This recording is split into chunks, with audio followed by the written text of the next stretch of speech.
En esta clase vamos a continuar con la sesión anterior donde se habló del esmalte dentario. Vimos las características físicas, químicas y mecánicas del esmalte, ¿cierto? Vimos cuál era su estructura básica desde el punto de vista químico y vimos cuáles eran todas sus propiedades físico-mecánicas. En esta clase vamos a hablar específicamente de las características histológicas.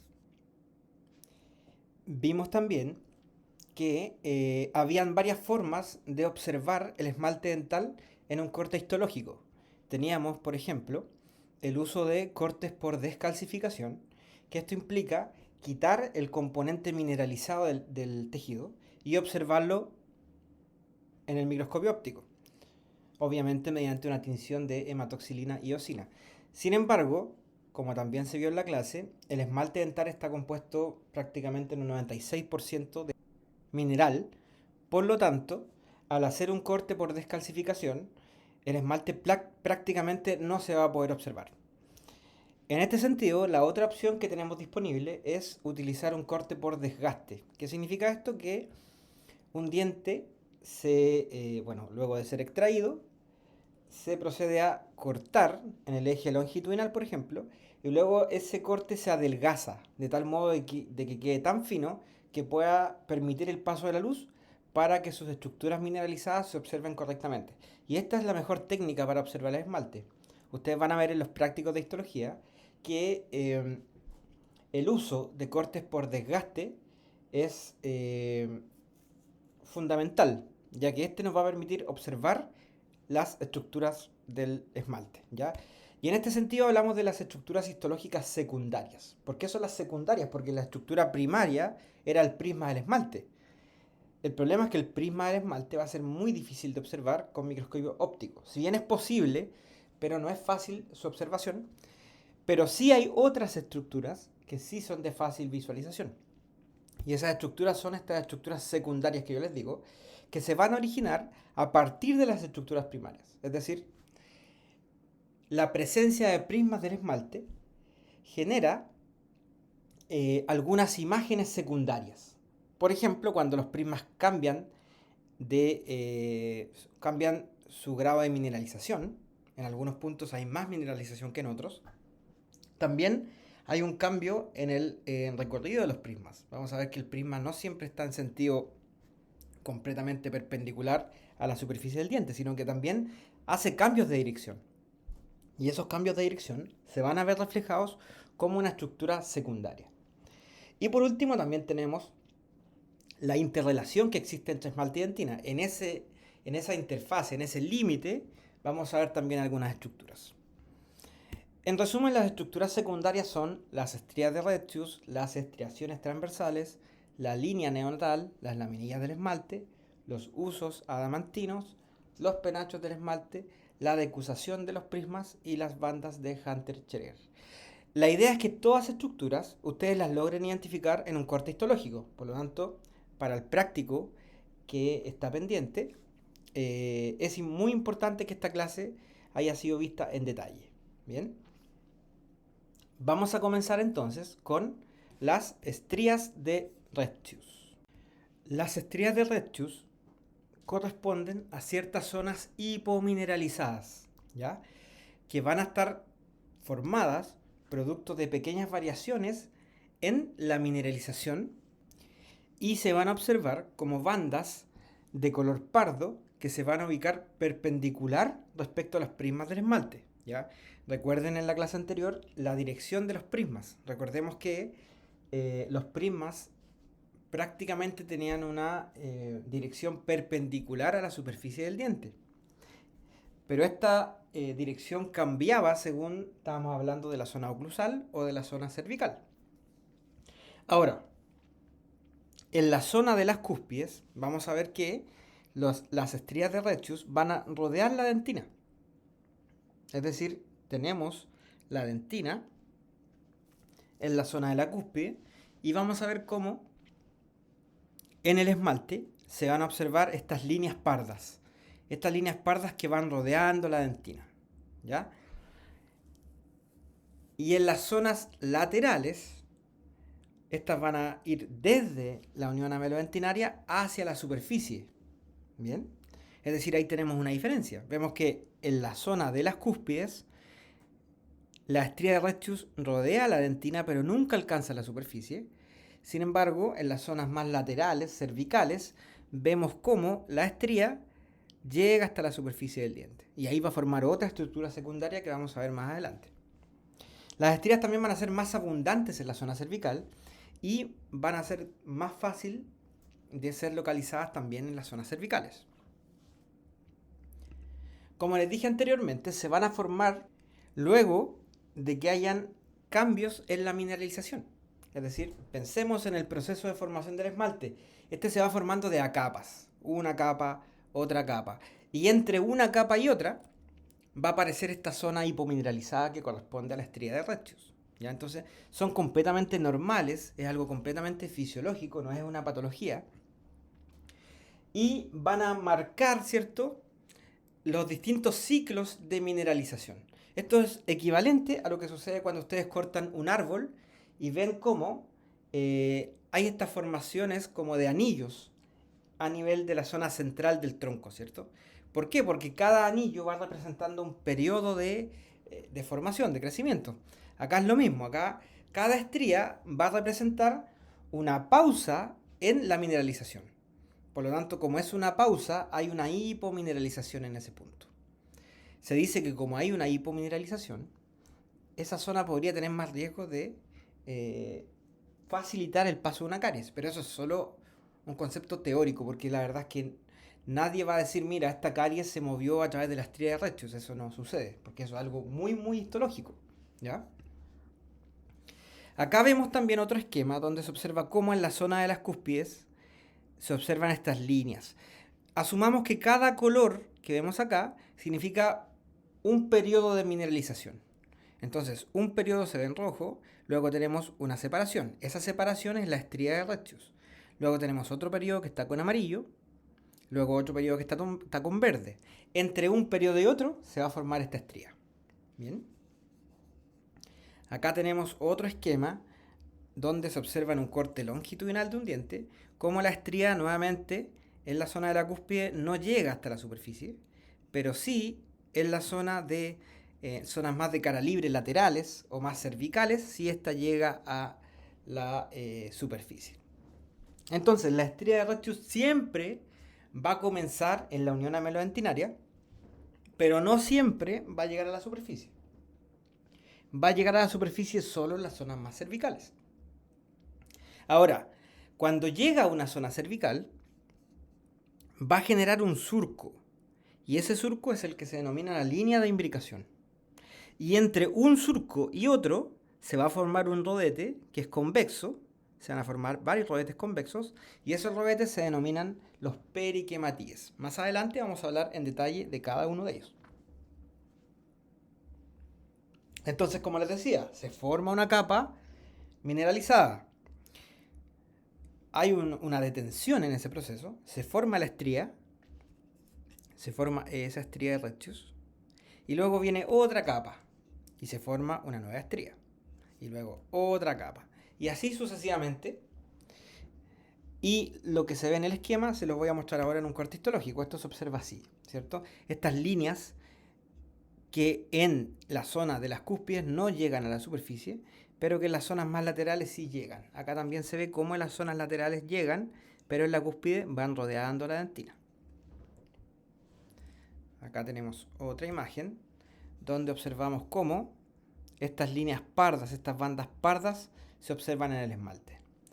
Ojo, son 100% característicos del esmalte, no están en dentina. Bien. Otra imagen donde también se ven estas bandas pardas que van rodeando el diente. ¿Ya? Insisto, esto es algo fisiológico, sea el diente que sea, siempre lo van a encontrar.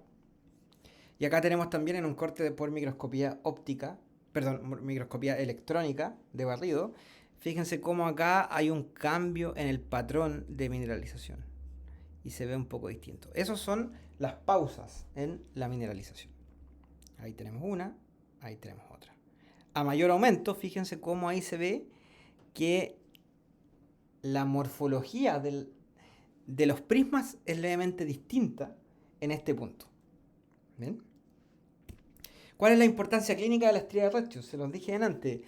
La verdad es que se podría decir que como es una zona menos mineralizada, podría esto significar que ahí es un punto donde la caries podría ingresar fácilmente, digamos. Que una lesión de caries podría avanzar a través de estas estrías. Sin embargo, no es algo que se vea clínicamente. Tampoco tiene mucho sentido, porque piensen ustedes, no vamos a estar haciendo la extracción de un diente solo para hacerle un corte histológico en una caries pequeña, caries de esmalte, ¿se fijan? No, no se hace. Entonces esto es solo un concepto más teórico.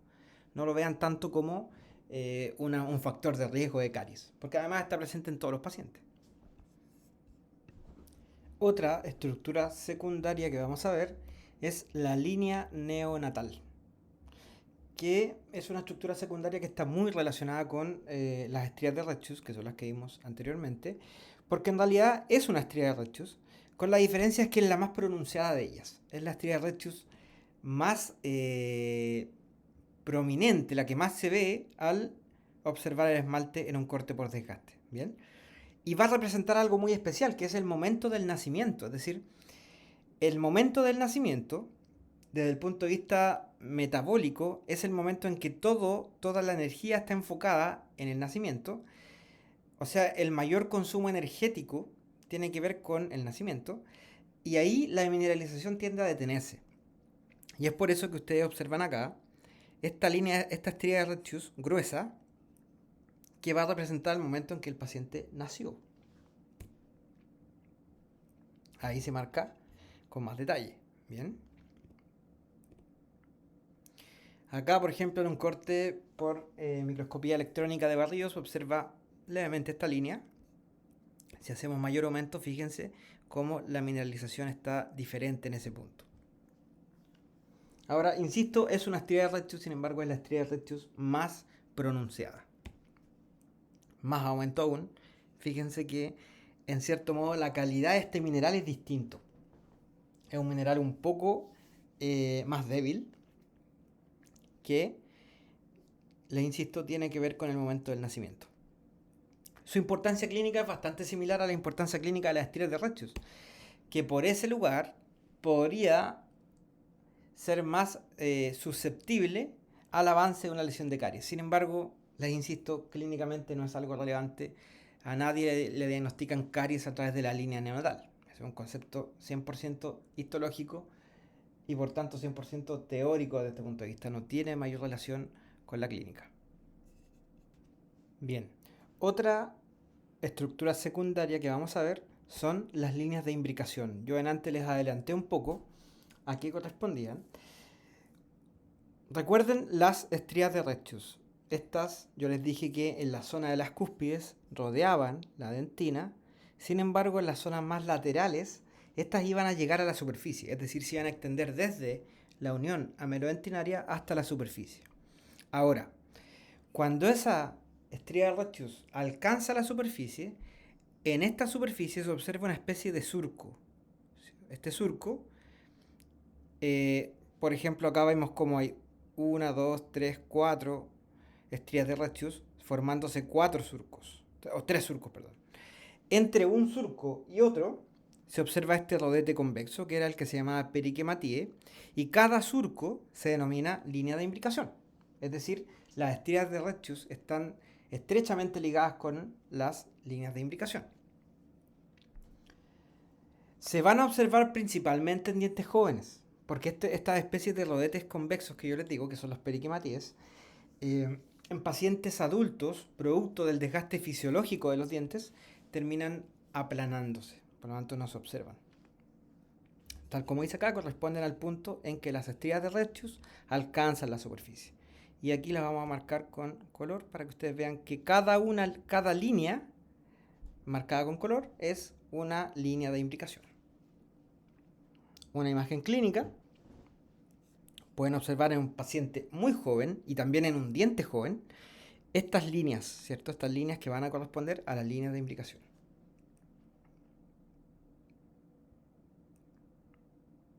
Otro ejemplo, fíjense acá estas líneas. Bien. Ahora, también les adelanté que eran los periquematíes. Volviendo a resumir, la estría de Rettius en la zona de las cúspides va a rodear la dentina, pero en las zonas cervicales va a llegar a la superficie generando un surco que era la línea de imbricación.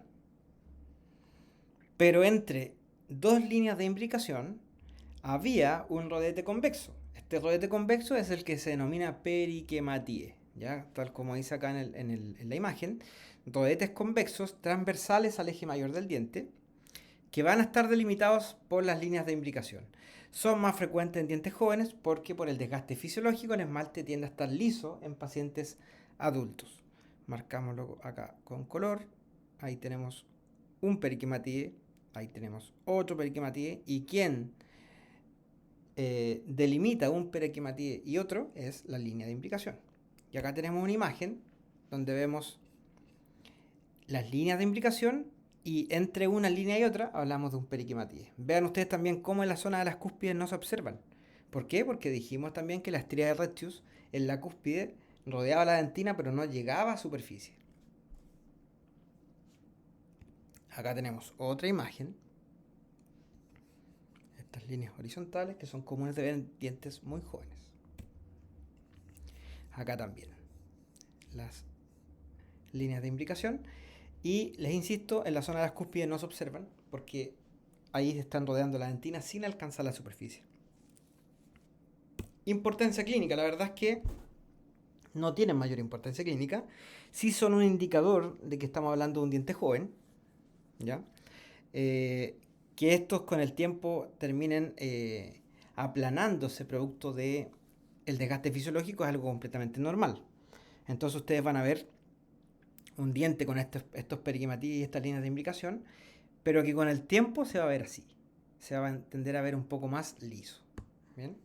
Acá tenemos un corte de microscopía electrónica donde se observa con mayor aumento cómo tenemos estos surcos que serían las líneas de imbricación y lo que está marcado acá con P que serían los periquematíes.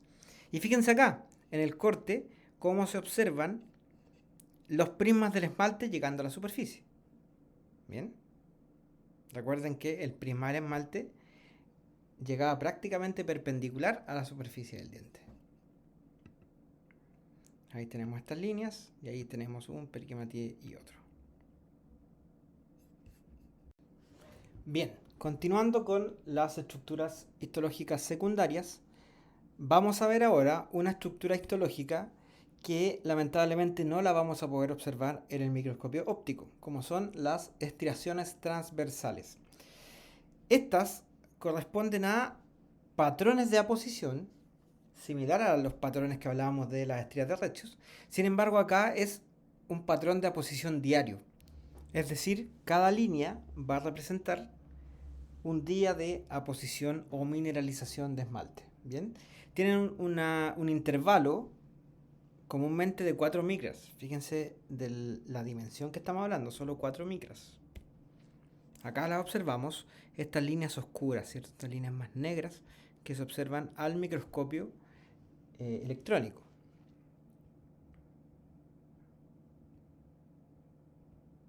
Tal como se ve en la imagen.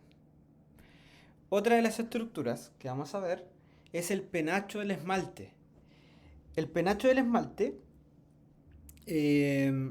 también son zonas de hipomineralización. Pero para encontrarlas, nosotros nos vamos a dirigir hasta la unión amelodentinaria y vamos a ver cómo desde la unión amelodentinaria hacia el espesor del esmalte se van a extender unas áreas de una coloración parda que se dice que tienen forma como de arbusto, tal como se ve acá en la imagen. Siempre van a extenderse no más allá de 1/3 del esmalte. ¿Bien? Su origen o su posible causa no está muy clara, ¿ya? Se dice que pueden ser restos orgánicos del proceso de formación del esmalte. La verdad es que no hay mucha claridad en ello, pero lo que sí, la morfología está muy clara, ¿ya? Y vemos que es una forma de arbusto. Se dice también que son más comunes de encontrar en los cortes transversales de dientes, ¿ya? No en cortes longitudinales. La imagen que yo les mostré anteriormente era una imagen de un corte longitudinal. Sin embargo, son más comunes de encontrar en los cortes eh, transversales. Es decir, el diente se ve de forma más ovalada, porque es un corte axial, digamos, según su eje mayor. Un corte transversal. Entonces acá ustedes ven el espesor del esmalte. Acá vemos la superficie y a la izquierda vemos la unión amelodentinaria. En el tercio más interno del esmalte van a encontrar estas especies de arbustos. ¿Ya? Acá tenemos otra imagen y ahí se observan. Fíjense que hay algunos que se pueden extender hasta la mitad del esmalte. Va a depender mucho de la zona. Nuevamente su importancia clínica. Entramos en el mismo concepto que antes, que podría participar en el avance de una lesión de caries. Sin embargo, no hay evidencia clínica de que eso realmente suceda. ¿Ya? Así que por eso ahí dice participación discutible, bien entre comillas. Bien, vamos avanzando con las estructuras secundarias. Ahora vamos a hablar de los usos adamantinos.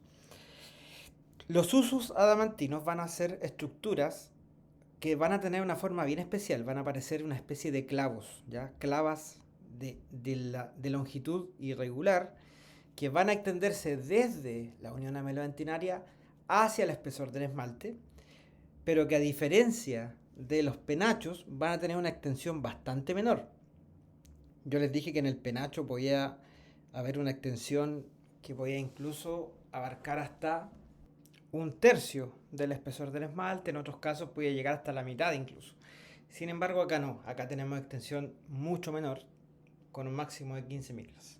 Se dice que estos usos adamantinos son prolongaciones de los odontoblastos. Recuerden ustedes que la dentina contiene los túbulos dentinarios, y esos túbulos dentinarios en su interior van a alojar lo que se llama el proceso odontoblástico. Y ese proceso odontoblástico, en este caso, se extendería más allá del límite amelodentinario, llegando hasta el esmalte y formando este uso adamantino. Ese es el origen que se dice del uso adamantino.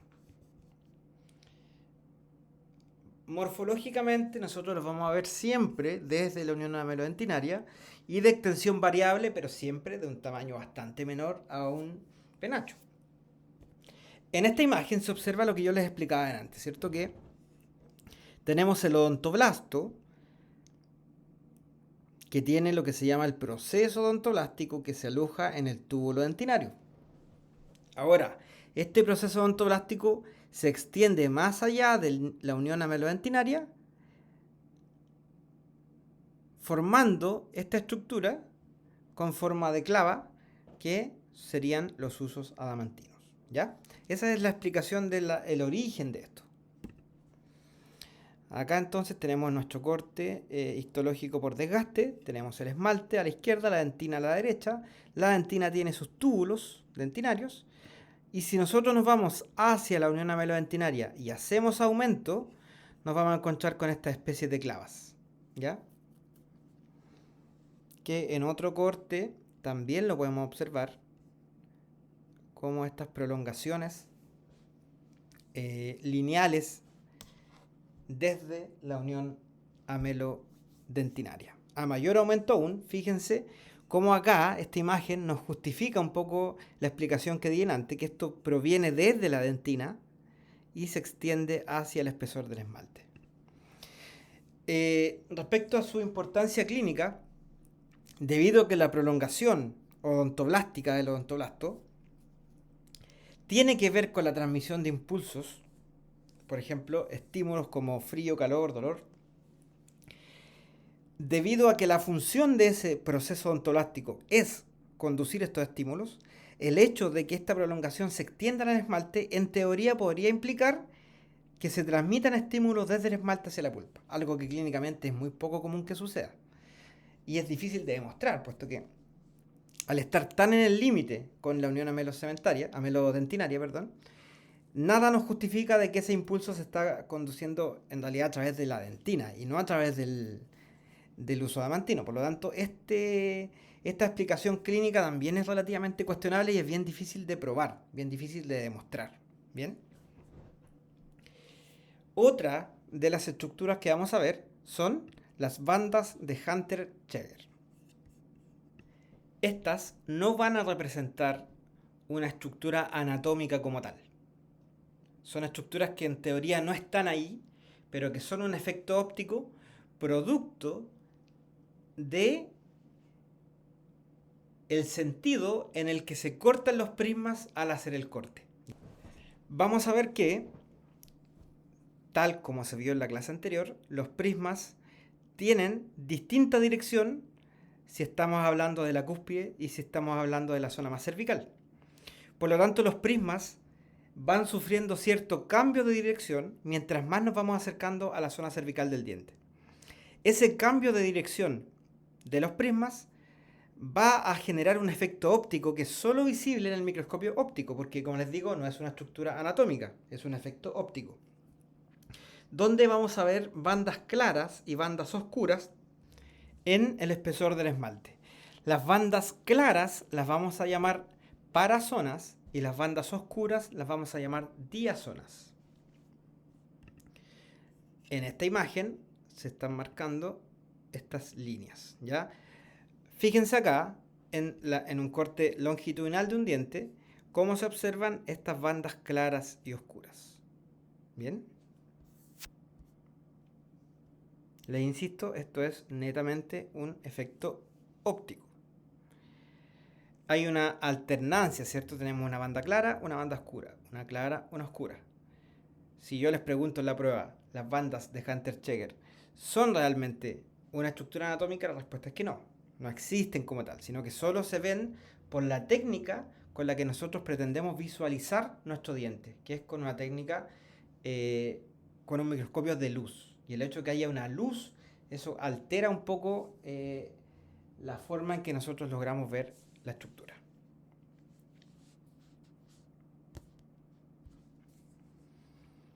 La importancia clínica, bueno, en realidad ninguna, ya que es solo un efecto óptico y no se relaciona con ninguna función. Bien, como dice ahí, es un efecto óptico debido a la dirección de corte de los prismas durante la preparación de las muestras. No hay otra razón para ello.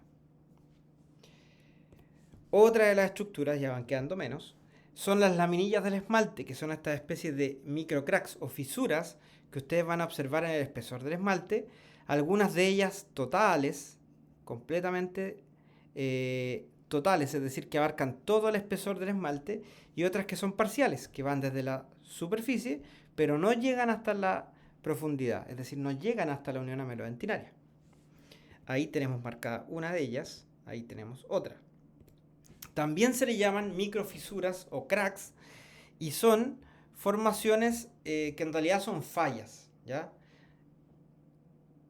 Que se van a extender, como yo les dije, desde la superficie hacia la profundidad, a diferencia de las estructuras anteriores que eran de la profundidad hacia la superficie.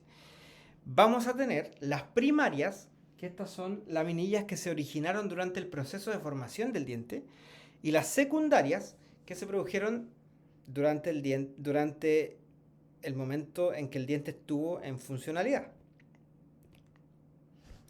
Las primarias, como les dije, tienen que ver con el proceso de formación del diente, y las secundarias se van a producir, por ejemplo, con variaciones muy bruscas de temperatura. Por ejemplo, el paciente consume un líquido muy frío y luego uno muy caliente, o viceversa, y eso genera una contracción en este biocerámico que es el esmalte, y esa contracción va a generar este microcrack, ¿ya? Como ustedes ya lo irán posiblemente deduciendo, se van a dar cuenta que el hecho de que existan estos microcracks podrían aumentar la sensibilidad del diente debido a que podrían comunicar la superficie con la dentina. Y ustedes saben que la dentina, al tener los procesos odontoblásticos, tiene una sensibilidad muchísimo mayor que el esmalte. Por eso es que el esmalte tiene una función protectora, una función de aislación, ¿cierto? Así que estas laminillas, como les digo, podrían estar presentes en muchos dientes, no necesariamente van a implicar sensibilidad. Vamos a ver casos en que van a ver laminillas, pero yo no voy a tener sintomatología.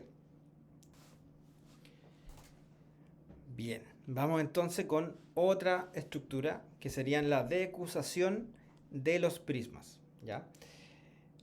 Los prismas del esmalte, yo les dije que tenían cierta dirección, que en la zona de las cúspides tendía a ser más perpendicular a la superficie y esa angulación iba variando a nivel cervical. Ahora, también les dije que los prismas no siempre seguían una línea recta, sino que además muchos de ellos se entrecruzan. ¿Y por qué se entrecruzan? Porque estos entrecruzamientos le van a otorgar mayor resistencia. Por lo tanto, ustedes de inmediato ya podrían concluir que las zonas de mayor resistencia son principalmente las cúspides, porque son quienes se llevan la mayor carga mecánica, ¿cierto? Por lo tanto, es esperable que en la zona de las cúspides de los dientes ustedes observen una zona más parda en el esmalte, donde se observa una morfología bastante irregular con este esmalte un poco desordenado, ¿cierto? Ese desorden en realidad son entrecruzamientos de los prismas que tienen como objetivo aumentar la resistencia del esmalte a la presión masticatoria. En esa zona, vemos otro caso acá, fíjense ahí cómo se observa este desorden, este orden que venía en la zona más cervical tiende a desordenarse y a hacerse irregular en la zona más incisal o en zona de cúspides. Entonces la importancia clínica casi existe porque el entrecruzamiento nos va a proporcionar mayor resistencia mecánica ante los movimientos masticatorios. ¿Ya? Así que esto es completamente fisiológico también. Fíjense en esta imagen, ustedes encuentran hartas estructuras secundarias. Tenemos una laminilla, tenemos las estrías de Retzius, tenemos las bandas de Hunter-Schreger, tenemos la unión amelodentinaria, tenemos los usos adamantinos y acá penacho no se ve ninguno, pero sí se ven los usos adamantinos. ¿Se fijan? En una pura imagen ya podemos ver varias de las estructuras. Y bueno, acá un resumen de todas las estructuras secundarias que vimos, los usos adamantinos, la decusación de los prismas, que es este esmalte nudoso, las bandas de Hunter-Schreger, etc. O sea, ahí está un resumen de la mayoría de las estructuras que vimos hoy.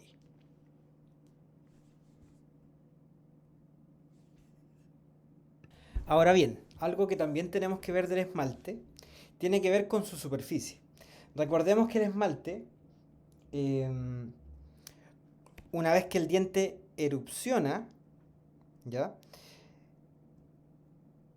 Acá tenemos que recordar un poco la parte de odontogénesis. ¿Recuerdan ustedes lo que era el órgano del esmalte que se encargaba de formar el esmalte?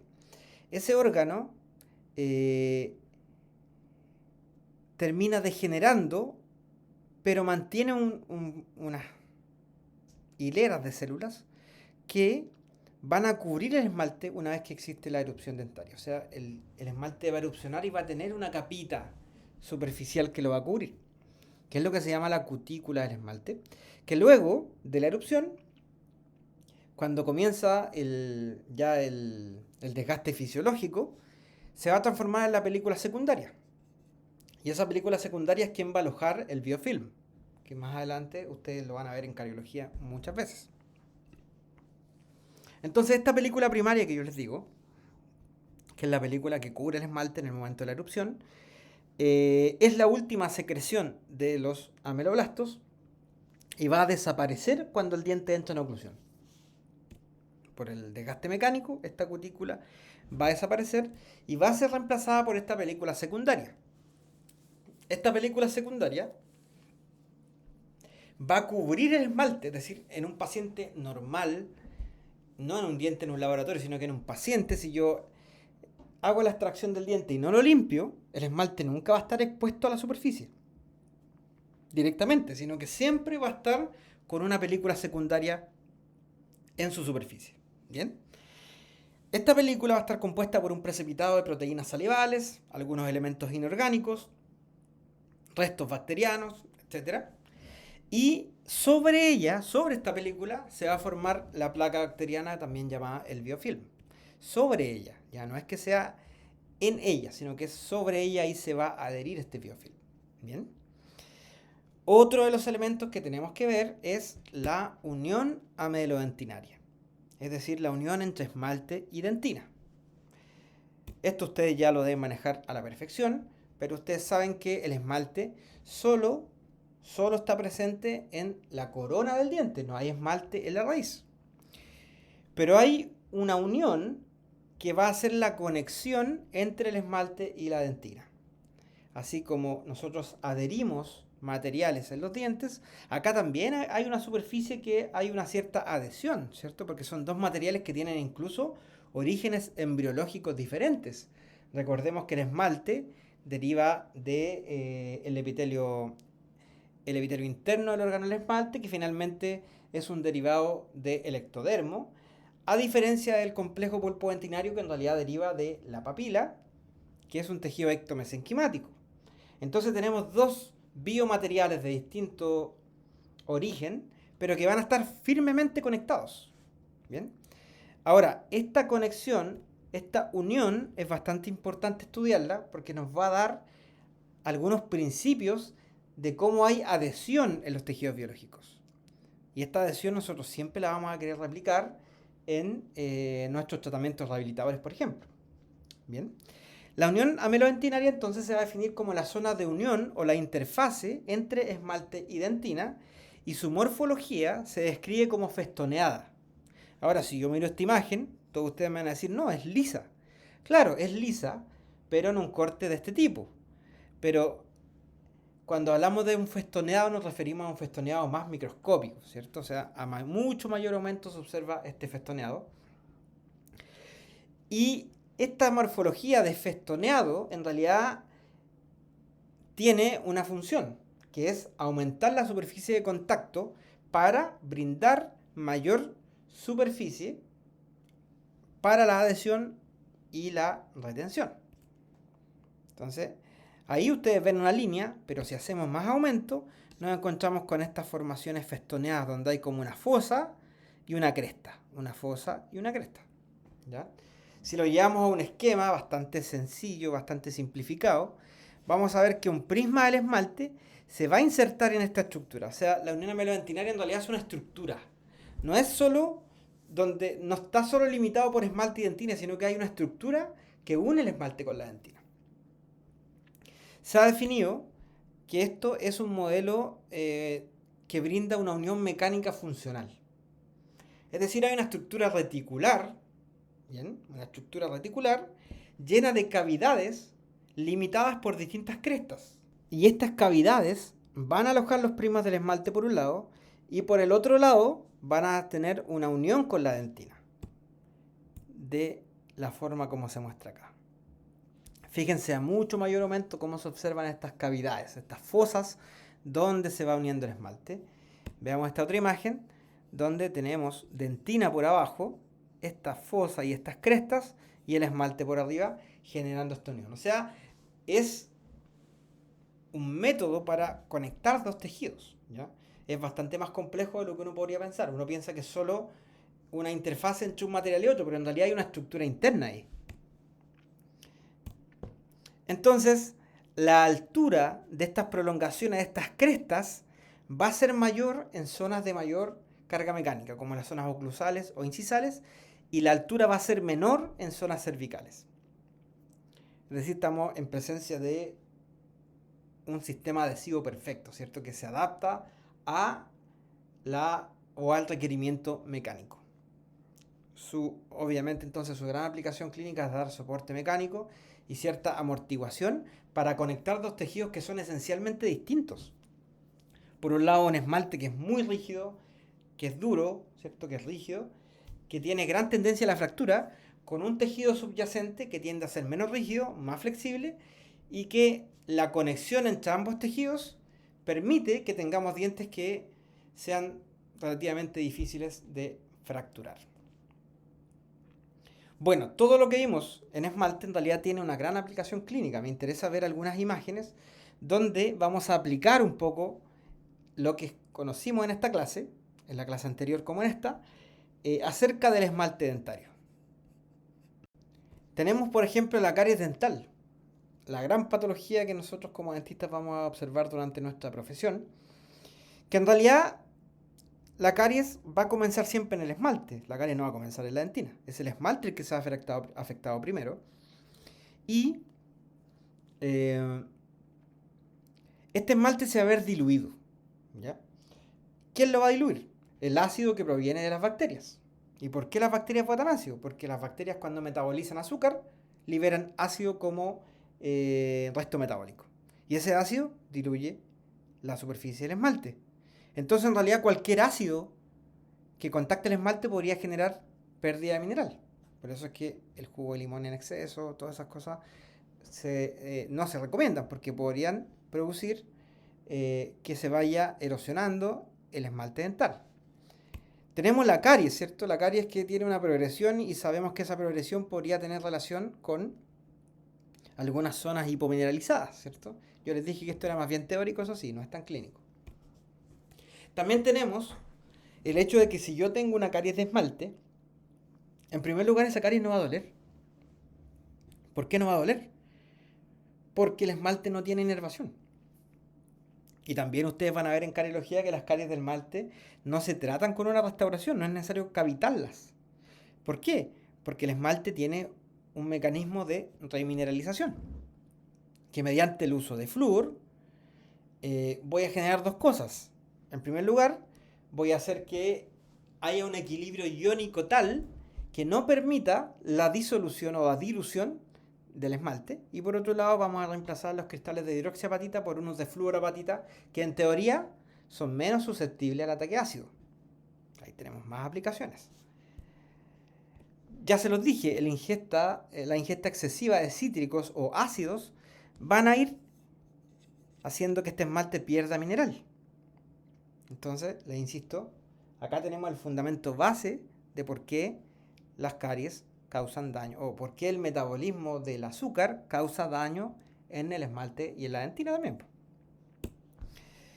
El comportamiento mecánico, ¿cierto? Teníamos que este esmalte requiere dentina, porque yo les dije que sin dentina el esmalte era muy fácil de fracturar. Entonces, siempre que hagamos una cavidad tenemos que preocuparnos de que este esmalte tenga dentina subyacente, que no esté aislado el esmalte, ¿ya? Y es por esto que nosotros nos preocupamos de hacer cavidades que no dejen esmalte sin soporte. Otra utilidad clínica que tenemos es que cuando nosotros hacemos una restauración, nosotros adherimos esta restauración al diente. Pero esta adhesión nosotros la conseguimos con una técnica adhesiva, con unos ciertos materiales. Si ustedes ven esta imagen, nosotros para adherir materiales, en primer lugar lo que hacemos es aplicar un ácido fosfórico. Y ese ácido fosfórico va a provocar en el esmalte lo siguiente, estas microcavidades. Y estas microcavidades van a ayudarnos a la retención del material. Microcavidades o microporosidades. Esta imagen, si ustedes la ven, se parece bastante a la unión amelodentinaria, es decir, nosotros estamos tratando de imitar esta unión biológica. Y ya, bueno, de las últimas aplicaciones tenemos, por ejemplo, la hipersensibilidad dentaria.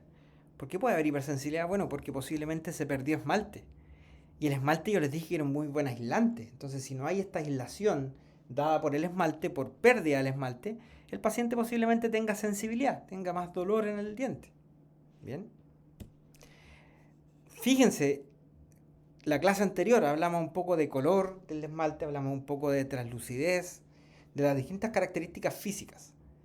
Ahora cuando nosotros hagamos restauraciones vamos a tener que preocuparnos de imitar esto, de imitar las líneas horizontales, de imitar el efecto opalescente que hay aquí en el borde incisal, imitar la translucidez, es decir, la restauración o la rehabilitación dentaria es compleja porque estamos tratando de imitar una estructura que es realmente compleja. Y por último, bueno, el esmalte también tiene patologías. Hay patologías que hacen que el esmalte no se forme correctamente. Y si el esmalte no se forma correctamente, no va a cumplir su función, que tiene que ver con la aislación del complejo pulpo-dentinario. Y también vamos a tener severos problemas estéticos. ¿Ya? Entonces, considerar que el esmalte sano cumple todas estas funciones, pero también hay posibilidades de que el paciente tenga un esmalte de tipo patológico. Que ahí entramos en un mundo que vamos a ver en patología en tercer año. ¿Ya? Por ahora, quédense con que el esmalte podría eventualmente tener una patología que va a hacer que éste pierda sus características físico-químicas y también histológicas. Bien, eso. Eso sería entonces. Cualquier duda la pueden hacer directamente en mi correo electrónico. Muchos saludos y que tengan muy buen día.